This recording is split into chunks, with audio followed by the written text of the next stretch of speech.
Now on day 20 is a very, very interesting feast, the Feast of Drunkenness. Coming as it does near to the New Year, it's interesting that a lot of people celebrated the coming of the New Year with overindulgence of one sort or another. The association of this feast with the goddess Hathor is something that happened in a comparatively late stage of Egyptian history. There's no citation earlier than the feast list that you find at Dendera for the association of Hathor with the Feast of Drunkenness. And the temple at Dendera, even though it may look very, very old, is actually Ptolemaic or Greek, if you like. The Ptolemaic festival at Dendera commemorates the return of Hathor from the Nubian desert, piece of mythology. Now a word about drunkenness. Drunkenness was considered a manifestation of the Sethian personality type, someone possessed by or inhabited by the spirit of Set. And we're told that if he, that's the Sethian, drinks beer, he drinks it in order to engender strife and turmoil. And the redness of his eye is the same as the redness of the god. He is one who drinks what he detests. So is someone who drinks and gets angry when they're drunk. In the almanacs of lucky and unlucky days, it tells us that people born on certain days are likely to die in a drunken fit. But dying in a state of drunkenness for the ancient Egyptians was actually thought to be quite a good thing. Again, in the almanac it says that this is a very favourable thing. A happy day for Ra in his heaven, and the gods are pacified in his presence. The company of heaven is making glorification in front of the Lord of the universe, Ra. Anybody born on this day will die in a state of drunkenness.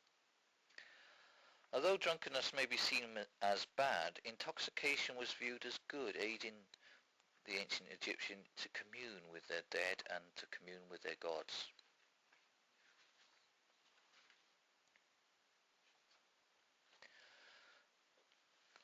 Okay, I want to look at a later month,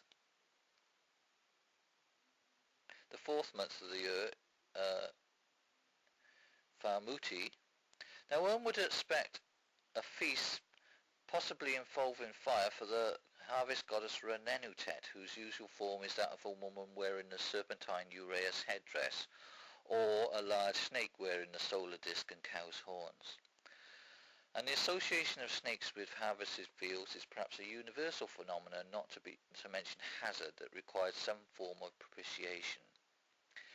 However, the harvest goddess Renenutet's festival was more often celebrated a month later than this.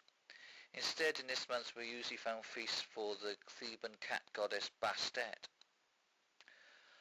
Although at Bubastis, north of Cairo in Lower Egypt, the feast was celebrated in the second month of the year. And there's a record of that in a passage from the Greek historian Herodotus, Book 2, verses 60 to 61. When the people are on their way to Bubastis, they go by the river, men and women together, a great number of each in every boat. Some of the women make a noise with rattles, others play flutes all the way, while the rest of the women and men sing and clap their hands. As they journey by river to Bubastis, whenever they come near any other town, they bring their boats near to the bank. Then some of the women do as I have said, whilst others shout mockery at the women of the town. Others dance and others stand up and expose themselves. This they do whenever they come beside any riverside town. But when they have reached Bubastis, they make a festival with great sacrifices, and more wine is drunk in this festival than in the whole year besides.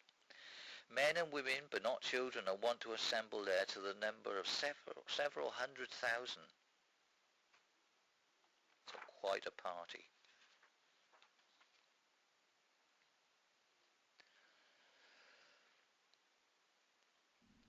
I've discussed the solar and lunar ritual years. Now I want to just briefly look at what happens within each month, or within the month itself. For the ancient Egyptians, the month began on the new moon. And they had a simple observation to work this out. They didn't need tables or ephemerises, and pretty much anybody in ancient Egypt would have been able to make this same calculation. And we can do the same. In fact, we can use exactly the same method. Most ancient Egyptian observations of the stars and the planets was done in the hour before dawn. And they had a name for this time. It's called the Duat. That name occurs in other ritual texts as a kind of special twilight region, a kind of gap between the two worlds, if you like. And we should remind ourselves that people in hot climates such as Egypt tend to rise before dawn, often several hours before dawn, to make the most of the day. So rising early while the stars are still in the sky and the planets are there, the ancient Egyptian would have been looking for the waning crescent of the previous moon, would have found that, sort of noting where it was in the sky. And each early morning they were risen up, and of course that crescent would get ever smaller and smaller each day by day, until eventually they would look and there would be nothing to be seen. There's nothing in the sky. It's disappeared since the night before. And they know that when the sun rises on the coming day, that will be the new moon and day one of the new month. Now there are 30 days in a lunar month, 15 waxing days and 15 waning days.